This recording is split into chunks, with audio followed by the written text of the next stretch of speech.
Assalamualaikum warahmatullahi wabarakatuh. Anak-anak bu guru sekalian kelas 6, kembali kita masuk di mata pelajaran tematik, masih di tema 9. Disiapkan dulu LKS-nya. Bisa dibuka halaman 6. Seperti biasa kita akan menggarisbawahi dan menambahkan materi yang terdapat pada buku LKS. Disiapkan pensil dan penghapusnya. Nah, di sini kita masuk ke muatan bahasa Indonesia tentang karangan fiksi. Kalau pada tema-tema sebelumnya kita telah membahas apa itu yang dimaksud dengan karangan non-fiksi, ya kan? Yaitu karangan yang berdasarkan fakta ya atau kenyataan. Nah, sekarang ini kebalikannya.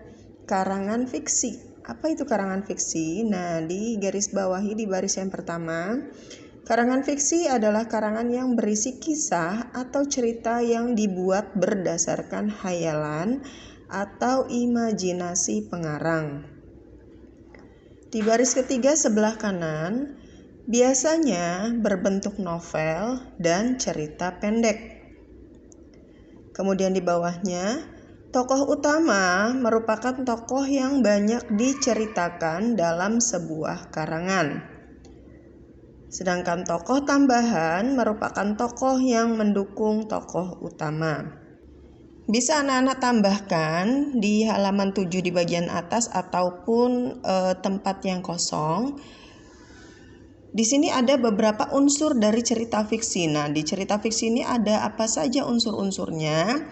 Bisa ditambahkan, ada yang pertama tokoh yaitu pelaku. Siapakah pelaku utama ataupun pelaku tambahan yang terdapat di dalam cerita. Yang kedua adalah alur atau plot. Nah, ini adalah urutan kejadiannya. Yang ketiga adalah konflik atau permasalahan yang ada di dalam cerita. Keempat, latar atau setting, bisa disebut juga itu tempat terjadinya peristiwa yang ada di dalam cerita. Kemudian ada gaya bahasa. Nah, di cerita yang dibaca itu menggunakan bahasa baku ataupun tidak baku. Terakhir adalah amanat. Nah, amanat ini adalah pesan yang terdapat pada cerita yang ingin disampaikan oleh si penulis. Nah, ini adalah unsur-unsur intrinsik yang ada pada cerita fiksi, biasanya cerpen ataupun dongeng. Setelah itu kita garis bawahi di bagian bawahnya, sistem tata surya di baris yang pertama.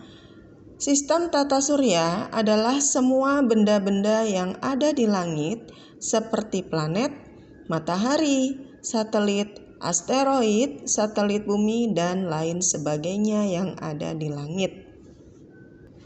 Setelah itu di halaman 12, di garis bawahi juga bersama di paragraf yang pertama baris kelima, masyarakat modern. Ya, kita masuk ke pembahasan masyarakat modern.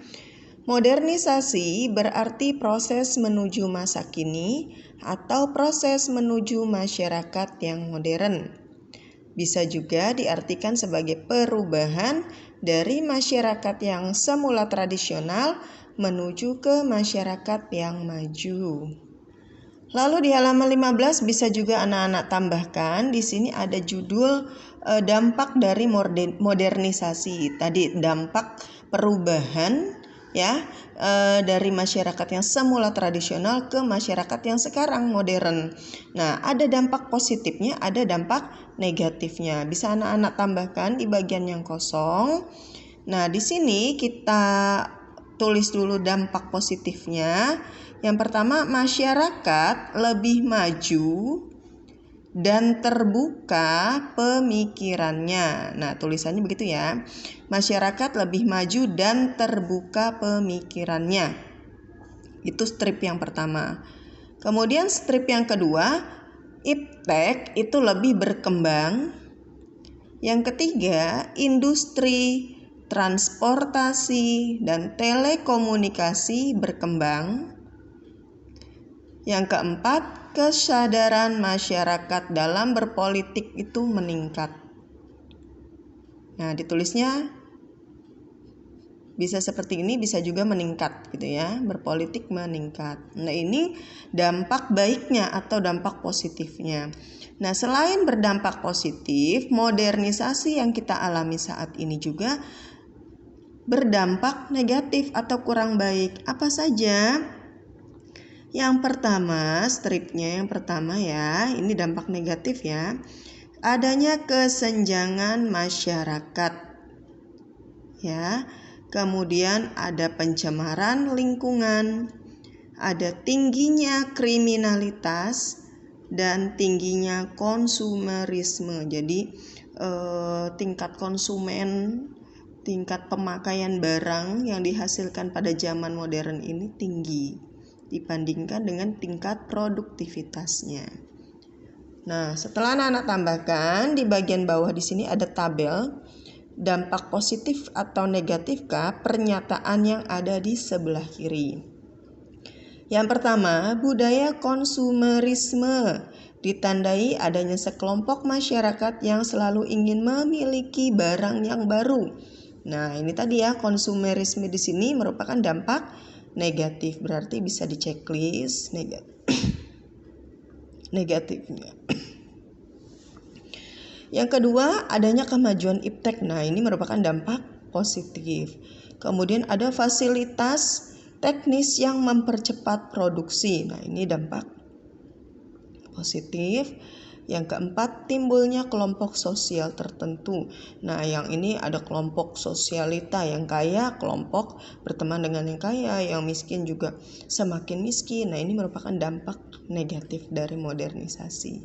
Dan yang terakhir adalah adanya interaksi yang lancar, mempererat jalinan hubungan, kemudian berkomunikasi, bertransportasi yang cepat. Nah, ini merupakan dampak positif dari modernisasi. Selanjutnya di halaman 18. Nah, di sini kita bahas tentang matahari ya.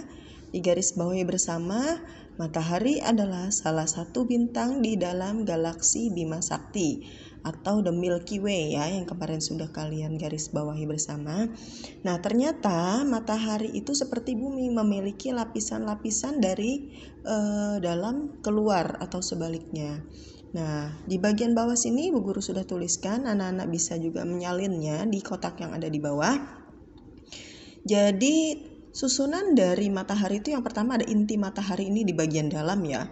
Ini bagian yang paling panas. Nah, bisa ditambahkan di sini panasnya mencapai 15 juta derajat Celcius. Nah, bayangkan saja ya. Nah, inti matahari ini berfungsi sebagai tempat bagian dalam matahari, tempat reaksi fusi yang menghasilkan energi. Jadi menghasilkan energi panas itu berasal dari inti matahari. Seperti inti bumi juga sama ya. Bagian yang terpanas dari bumi, itu bagian paling dalam bumi yaitu inti bumi. Nah, di matahari pun sama, yaitu inti matahari. Yang kedua ada fotosfer matahari. Nah, ini suhunya mencapai 16.000 derajat Celcius.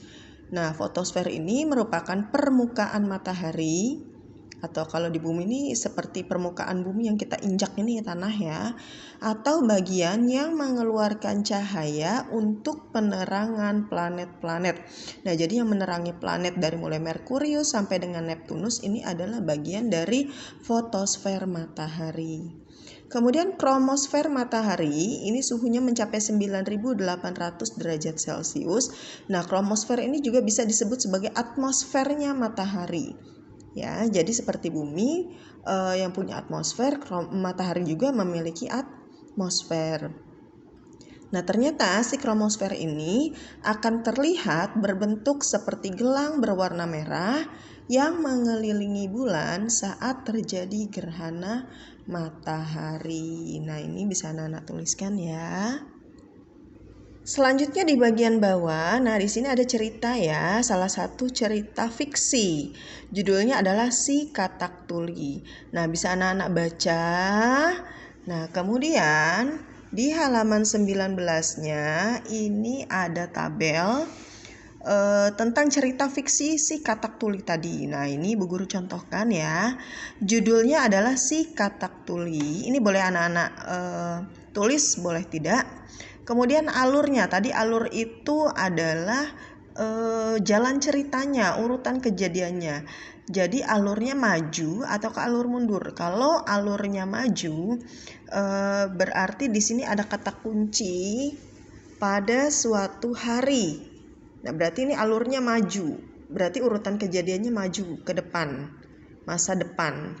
Sedangkan kalau alurnya mundur, biasanya di awalnya itu adalah ada kata-kata pada zaman dahulu. Ya, nah berarti itu alurnya mundur, ya.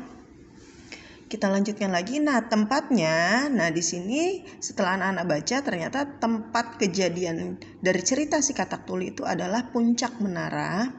Kemudian amanat atau pesan yang ingin disampaikan oleh pembaca ini berdasarkan cerita yang di atas itu adalah jadikan kekuranganmu menjadi sebuah kelebihan untuk meraih prestasi. Nah, ini amanatnya ingin disampaikan dari cerita. Setelah anak-anak baca nanti ya, dibaca dulu. Kemudian di sini ada di ringkasan cerita. Nah, ringkasan ini adalah rangkuman dari cerita yang anak-anak baca tadi. Apa sih dari sekian paragraf, ada 2 paragraf dan sekian kalimat. Nah, ini diringkas kata-katanya. Nah, ini Bu Guru contohkan. Suatu hari ada perlombaan lari menaiki menara yang dilakukan oleh segerombolan katak. Nah, dilanjutkan nanti ya apa? Tidak usah ditulis semua, jadi hanya intinya saja. Ya, ada satu katak yang sangat semangat, kemudian berusaha mencapai puncak menara dan akhirnya ia meraih juara 1. Dan ternyata setelah diteliti bahwa si katak yang pemenang itu adalah katak yang tuli. Nah, itu contoh dari ringkasan ceritanya. Jadi dari sekian kata-kata yang ada di atas itu tidak usah ditulis semua, tapi hanya dirangkum menjadi beberapa kalimat saja. Dan yang terakhir, di halaman 21 digaris bawahi juga bersama pentingnya persatuan dan kesatuan bangsa Indonesia. Nah, persatuan dan kesatuan ini memiliki dampak yang positif. Ada di atas nomor 1 ya, baris terakhir. Memiliki dampak positif yang pertama, menjalin rasa kekeluargaan, tolong-menolong, dan nasionalisme. Yang kedua, menjalin rasa kemanusiaan. Yang ketiga, menjalin rasa kebersamaan. Dan yang keempat, meningkatkan rasa menghargai perbedaan. Nah, mungkin ini saja materi tematik yang Bu Guru sampaikan hari ini. Tidak ada tugas, hanya tadi menggarisbawahi saja bersama. Kurang lebihnya mohon maaf. Assalamualaikum warahmatullahi wabarakatuh.